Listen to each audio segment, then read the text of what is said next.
That'll put him to sleep. You know, this side's okay to sit on too.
Welcome, everybody. Glad to have you here. This is the part of our time where we tell Curtis to stop talking first.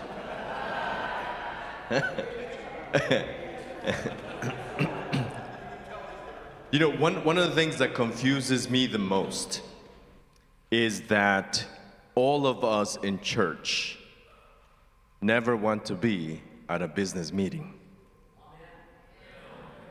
Yet, in the absence of doing a business meeting well, ministry gets very difficult.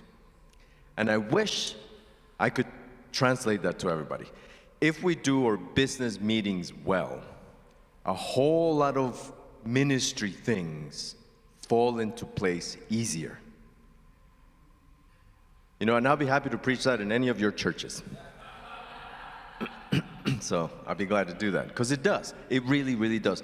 But as Evergreen, we cannot do anything without this time, and specifically your presence in it. So thank you very much that you're here. Now, where you could find all of this information, there are two places where you can find all the information you need for this meeting. The first is in the printed booklet you received when you registered. If you are not carrying around the booklet, because some people don't like carrying paper around, then you could go to our website or webpage, and in the annual meeting page, you will also find the booklet and all the information you like there. And you know, the difference is that if you go online, you could zoom in and zoom out as needed for some people.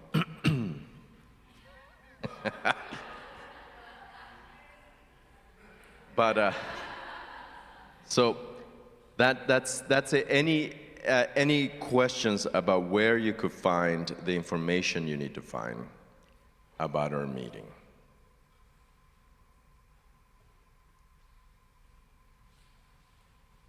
All right, I need my reminder people to help me. I will.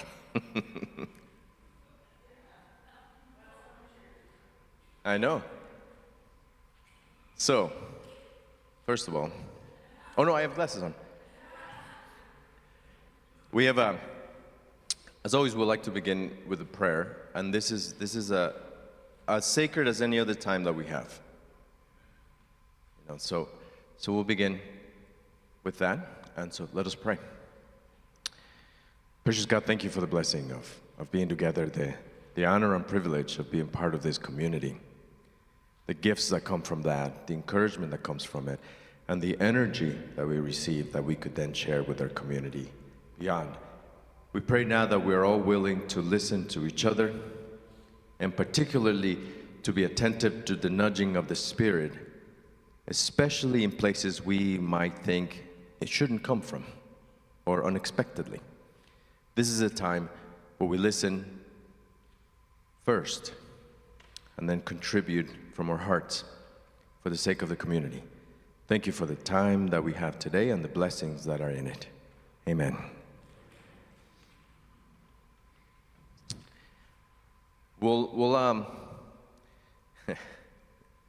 I created a bunch of trouble for myself because we felt we needed a personnel committee. And we do. And they have done their job, which is great. We now have an employee handbook, and we're working on clarifying our institutional policies that allow us to do the work that we need, including annual reviews for everyone, and recommendations that come from those annual reviews, which I like, because it helps us do and carry our ministry more effectively.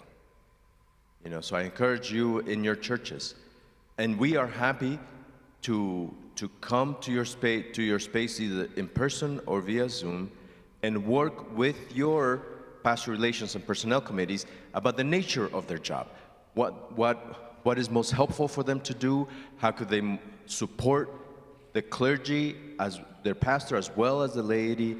What is the role that they have? Because oftentimes in our churches, we name people that say yes. And then we're so thankful somebody said yes that we say, all right, now you're in personnel, you're in pastor relations, thank you. And sometimes people are left thinking, well, I don't even know what I'm supposed to do.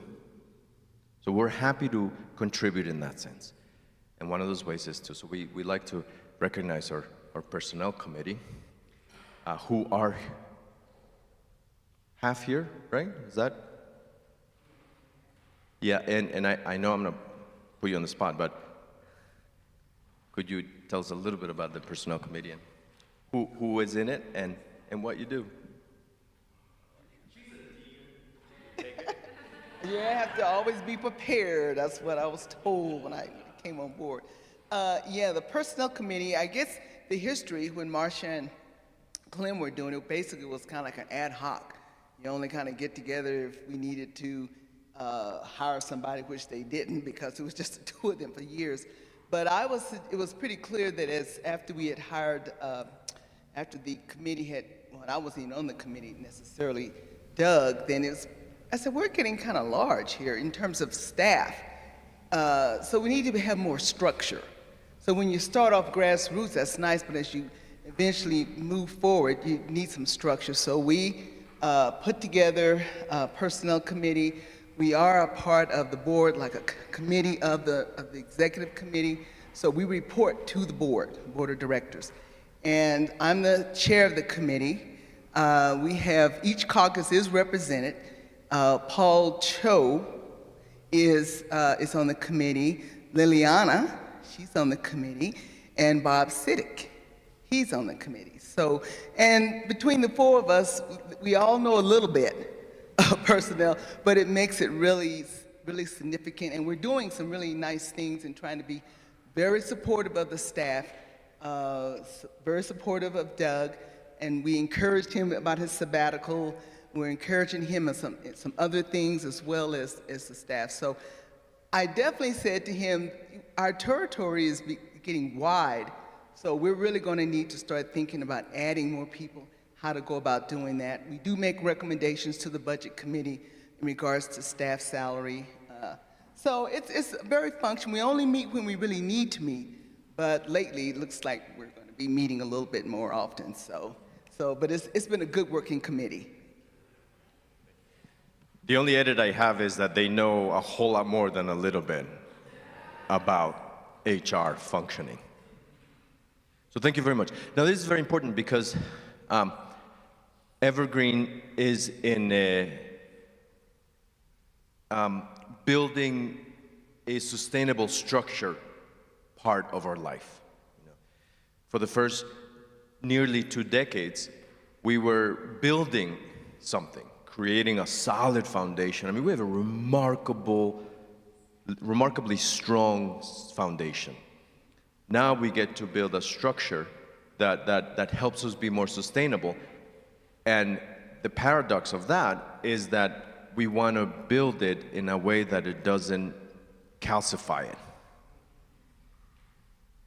So as with all things Evergreen, we're going to work on the impossible. Have a structure that supports an institution without becoming the reason for us to exist.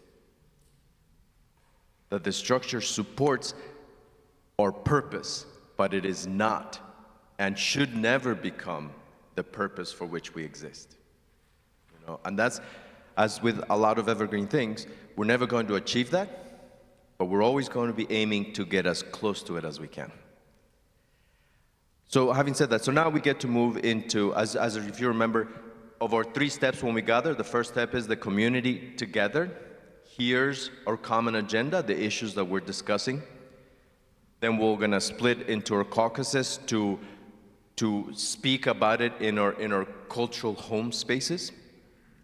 And then we come back here and hear that breadth of perspective. And then that's when as we do that is when we think about the choices that are before us to be made. So here are the 4 common agenda items for actions. Yeah, oh, that's right. I'm sorry, Madam Chair.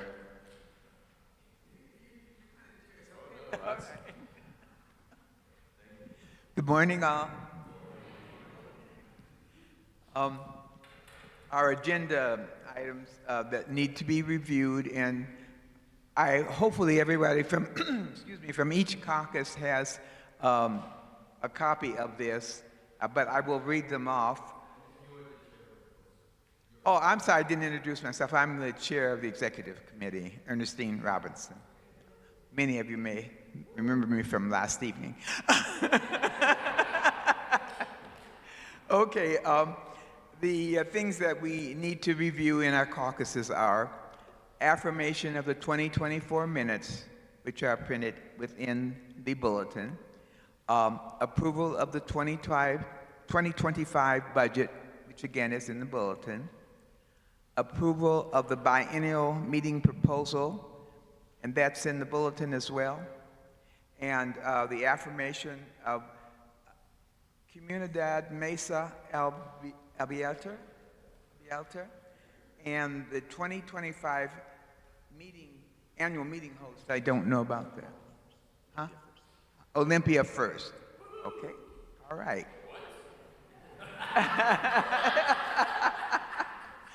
This is from Doug, so it must be official. Okay, and so we're going to meet in caucus groups, which have been, if you've passed through the hallway, you've seen them on the doors, and we're going to reconvene here at 11 a.m. promptly. Okay? All right, anything else that you need to add to that at all? Sure. So the Black Caucus will be meeting in our parlor, which is straight down the hall and to the left.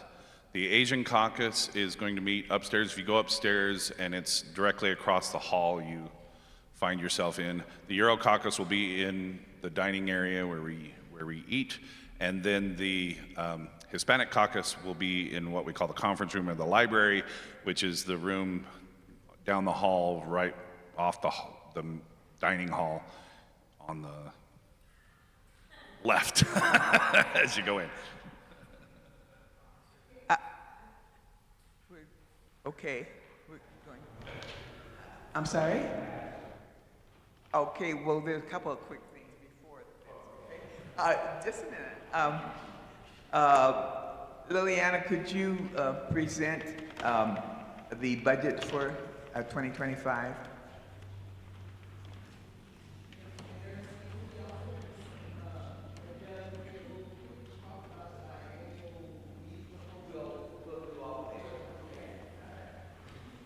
All right, good morning, everyone. Page 18 of your book, if you have your book on, is a proposed budget for 2025.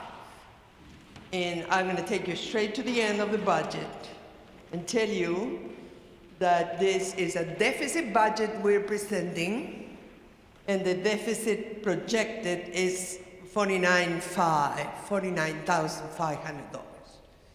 Now, I start there because I don't want to hide anything from you. I don't want to sugarcoat it.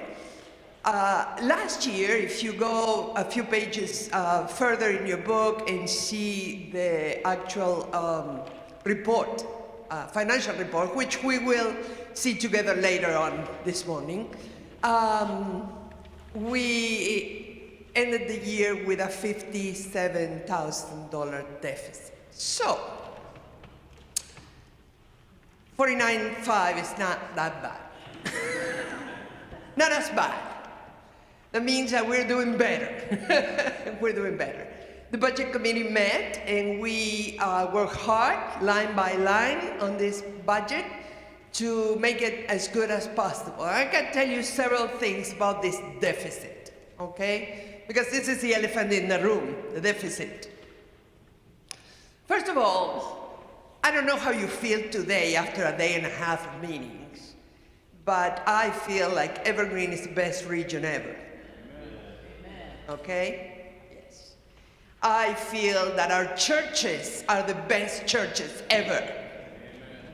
The big churches, the big buildings, the huge congregations, the small congregations, the tiny buildings, everyone. It's wonderful. And we're together by the grace of God. So we have a lot to be thankful for. You're pulling your weight. The thing is that Evergreen, and the executive minister mentioned it before, is growing. Evergreen is growing not only in our responsibility to create a sustainable structure that doesn't suffocate us, but also we're growing in numbers. When you started, 21 years ago? 22 years ago? 22 years ago, I think, 2002. I wasn't around, but when you started, you had 30 churches, I understand. Curtis? Yes. You're one of the pioneers here. Yes. About 30 churches. How many churches do we have now? 66. Okay, in 21 years. Not only that, the reason we have more churches is because we have become a safe haven for churches, like this was said yesterday, I'm quoting, churches that are at risk of being kicked out or who have been ignored in their own regions, and they came to find a home with us. That required for us to expand our staff base. So what we're having, folks, in this kind of deficit is growing pains. We're having some growing pains here, okay? But we know that growing is part of life, but growing is also a blessing, a blessing. So we have been growing, we will continue to grow. We have expanded our staff, and our staff are amazing. Yes? Give it a hand for the staff. All of them, all of you guys are wonderful. Sam, Paul, Doug, and Siobhan. Where's Siobhan? All right, well, she must be working somewhere else.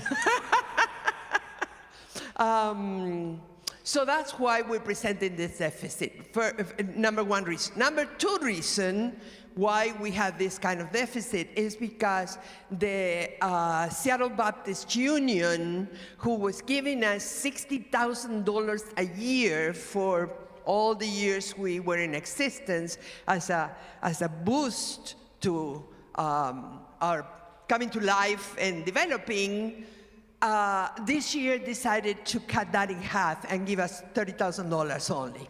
So we had $30,000 in income taken away from our budget.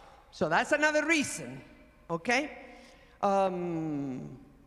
Let's see. Yeah. I don't want you to think that the reason for a deficit budget is that we're spending willy-nilly, because we are not. We are not. We're very careful. Very, very careful. Recently, you have received probably 2 letters. If you're a pastor, you probably received 2 letters. One is a personal appeal to people who have given a personal offering to Evergreen before, and we use that as a database. And you receive that letter encouraging you to give a gift to Evergreen. That will help us with the remaining of this year to catch up. And the other letter is for your church explaining United Missions. Sorry, Robin is not with us now, but he would be happy to know this because he worked for United Missions in Valley Forge. And we explained that, and we made an appeal that if churches can either start giving to United Missions or increase their giving to United Missions, that doesn't come directly to the region, but we get 65% of what you give to the denomination back in revenue for us. You can... We are making the intentional choice of not having a regional offering. Some regions have decided to have regional offering because they get to keep 100% of the offering that comes.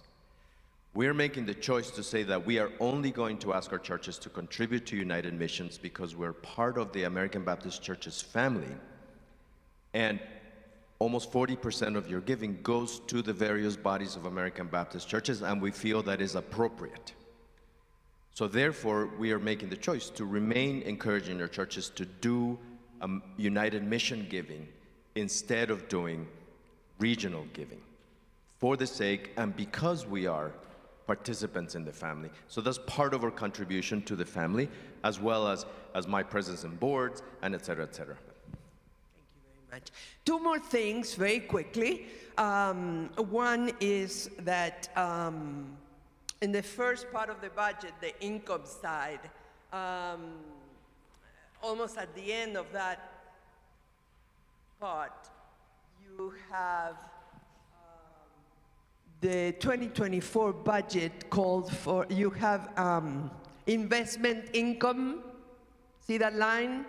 And for 2024, we had 117,000 in that line, and for 2025, we have 179,000. When you go into your caucuses and you review the budget in order to approve it or not, you will wonder why we have such a jump. And if you don't, you should. We had that jump because one of our funds gave extraordinary growth, and we want to guarantee you, and that's in these notes down here. If any of you like to read each of these notes, you will find explanations to everything in the note F. It says that increase still does not exceed growth. And this is very important. We are not touching capital. We are taking more money from the growth of that fund, and that specifically, I think, is University Baptist Fund. Taking more of the growth, all the growth, but nothing of the capital, which is paramount. Here we have Ricky Barlow can attest to that. Paramount in having an endowment is not to touch capital. Okay. As a matter of fact, the Budget Committee has a few recommendations for the Executive Committee that we will discuss with everybody during our November meeting, because we meet every month. And one of those is that we establish policy not to withdraw more than 90% of the growth of any given fund. So we don't take everything, but we leave that 10% there to help the capital grow a little bit. The reason we do this is not because we're greedy, not because we love money, but because we want to secure a future for our region. Yes, my time is up. Thank you. No, I didn't mean to say that. No. What? We are having an internal sacred conversation with the Budget Committee and ourselves, in that we do have a projected deficit in our budget, and that is absolutely true. And at the same time, with our endowments, we could cover that without touching the principal of our endowments. So it isn't that we're beginning a downward spiral, where you have to touch principal and then the next year you have less, but then you have to take more and then you have less. We're not there, nor are we underway there. So we could cover this deficit with the endowments, with the yield from our endowments. But the question for us is, how do we let you all know the reality of how we're functioning, right? Because yes, endowments, a big part of their purpose is sustainability. And at the same time, to say that what has happened and what is happening is that the churches in our family, the number of churches in our family is growing faster than the offering that is coming in. And the work that is the result of these churches growing faster is growing a lot. Because as Evergreen, we have made the choice that we're going to have as high level of support for you as we can. And that then therefore translates into a lot of work and a good bit of presence. As you look at the budget in detail, you would notice that we have a sizable travel budget. And we just cannot get around it. There's no, Metro Chicago doesn't need the travel budget that Evergreen needs. But we know, and we're trusting that you know as well, that it is necessary for presence. We do as much as we can on Zoom, but we cannot do everything on Zoom. We need to be with you physically. So, candidly, here's my dilemma. We could tell you we have a deficit in our budget and leave it that way, and hope that that encourages you to do more offering. But then we have the worry that you might be then concerned that, are we on our way out?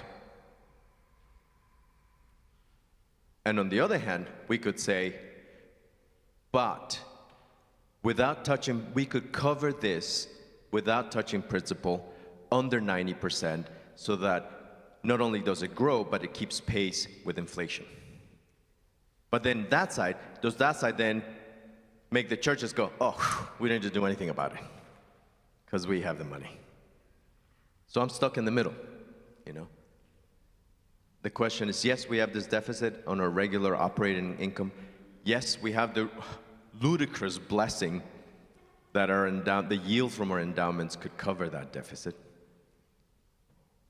So I place that on you, you know, to say the work has increased and our commitment as staff, Sam, Paul, Siobhan, myself, our commitment as staff is to do a level of care for you that helps us walk with you into thriving at your churches.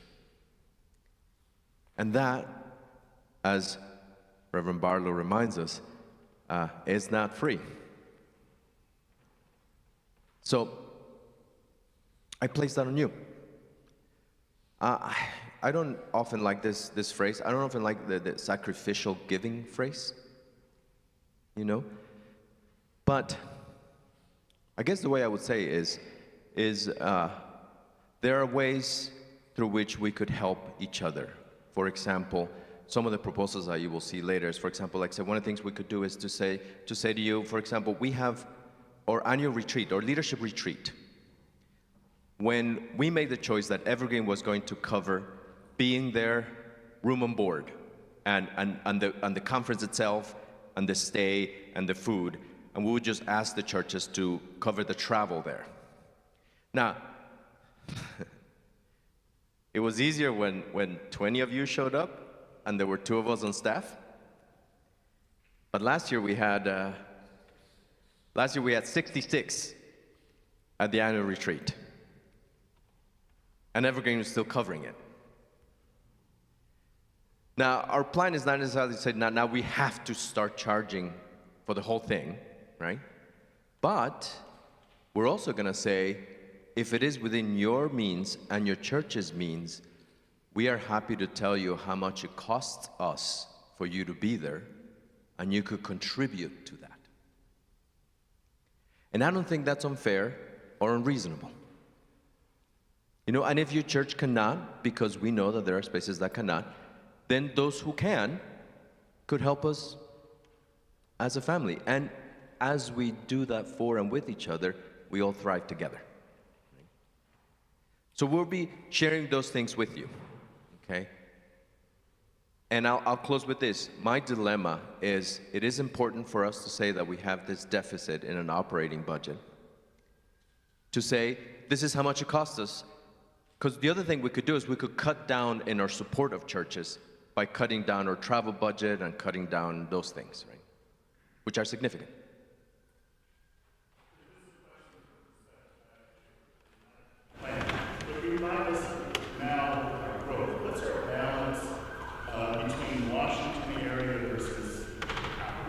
What is the balance of churches between Washington, Greater Washington and the outer spaces?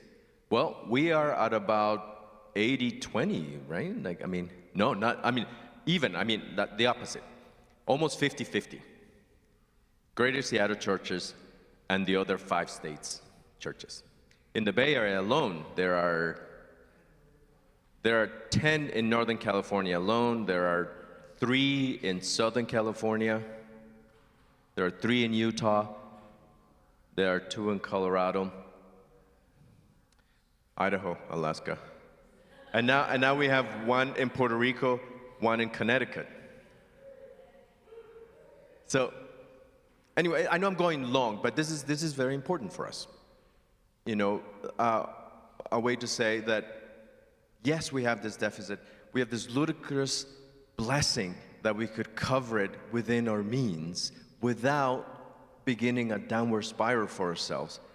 But I would prefer using the endowment gifts that we receive for ministry initiatives more than for covering operating budget deficit. If that makes sense to you? You know, if we have a smaller operating budget whole, then we have more room from our endowments to do ministry initiatives that help our churches re-encounter life and begin thriving. So that's the dilemma for me. But how do I say, because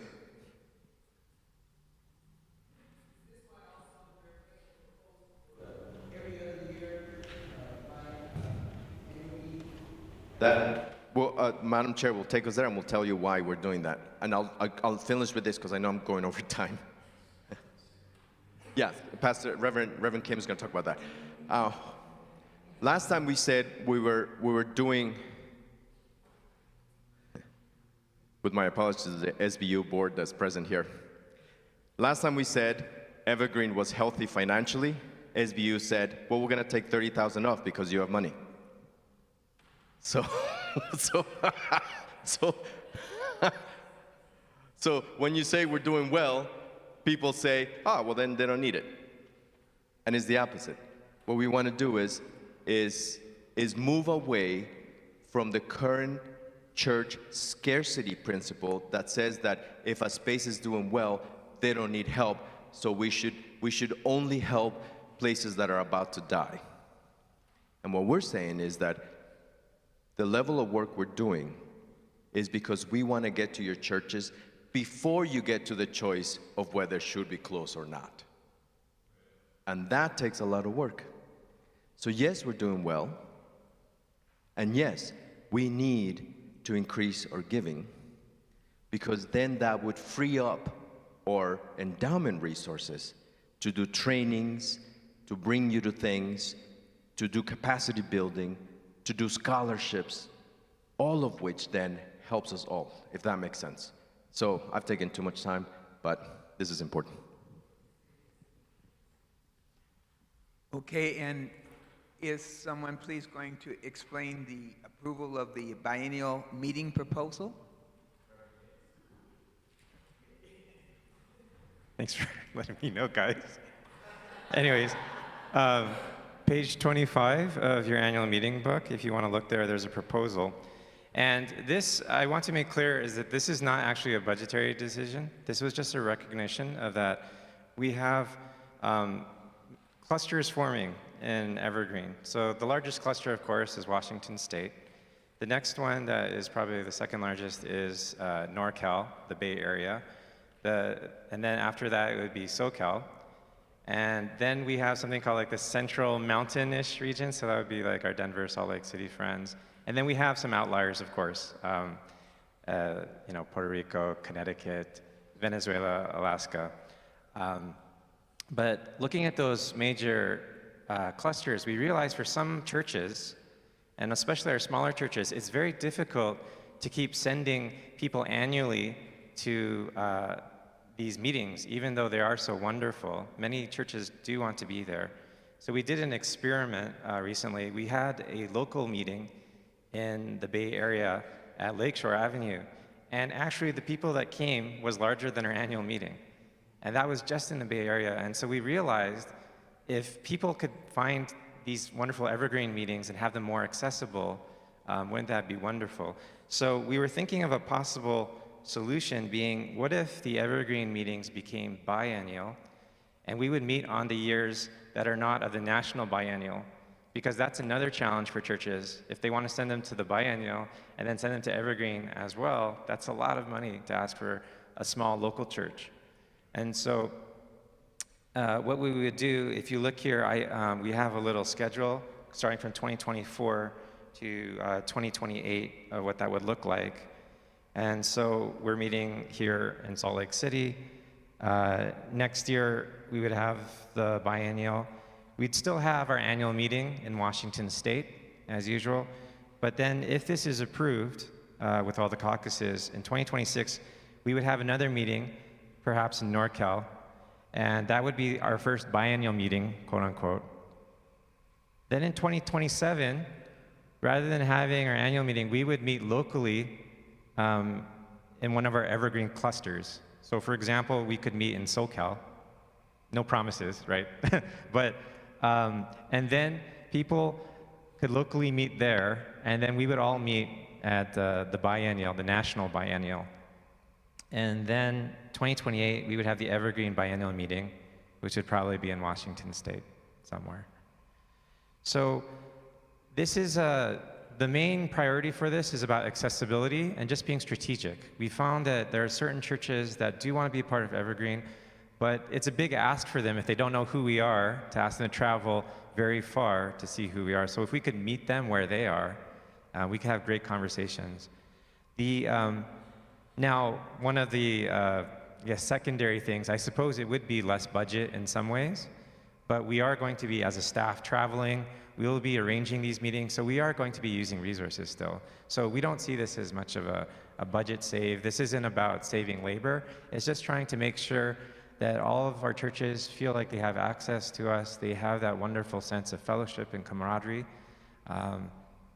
And we are open to other solutions.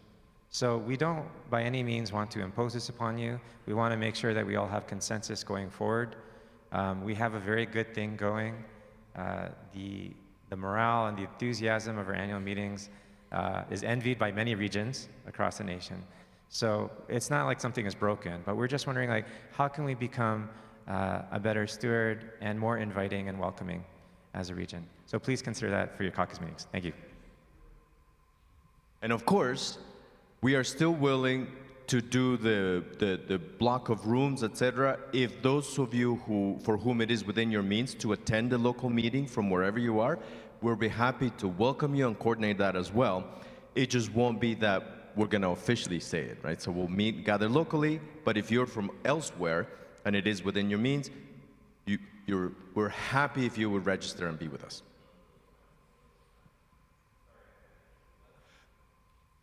That was really what I was going to stress, was that people are welcome at the local gathering even if they are not part of that local church.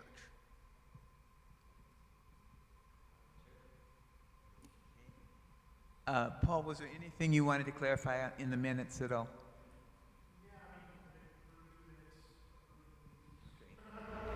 Okay.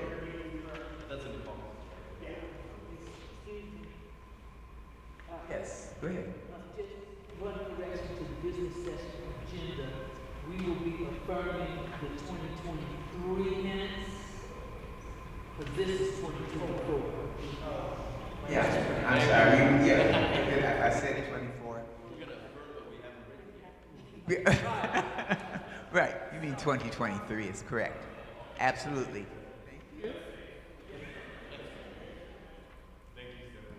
Okay, and is anyone going to speak to the 2025 annual host?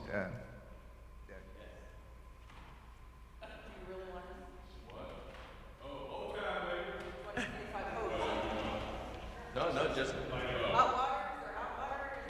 anything you want to say about it? Y'all come. Olympia, yeah. I already got some of my young adults. Doug approached us a couple of days ago, so this is kind of on the fly for us. But I got some of our young adults are willing to take you out afterwards, show you a little nightlife in O-Town, and we have a very nice hotel right across from the church, and there's some other options as well. So we're kind of, even though we're a state capital, it's still got a small town feel, and downtown nightlife is it's bumping. So y'all come out. All right. Yeah, I think that does it for us. Our next step then is caucus breakouts. Sorry, just quickly, if some of you haven't noticed, Alan Wong is recording just little clippets and sound bites of our annual meeting for a promotional video in the future. So he's going to be just popping into your caucus meeting, so just be aware. But none of the conversations are recorded. It's more for video feed. Thank you. Oh, do you have a question for me? So we're going to our caucus groups now to discuss the budget of these items above. Yes. And then we're coming back together. And each caucus then will report what this proposal looks like from your perspective, and then share it with the.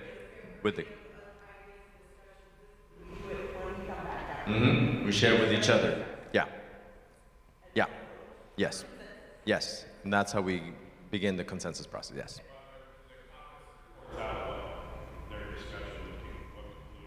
Yeah. So we need the caucuses to share with everyone their conclusions on the yes, we agree, or yes, we agree, but with this suggestion, no, we don't agree, this is why, here's an alternative, that sort of thing. Are there any more questions? Or yeah, thank you. The caucuses could say, we're not sure we agree because we have the following questions. So let's go to the caucuses. Do we need to say the spaces again? Scott, you had a question? Yeah, just have a look in your schedule.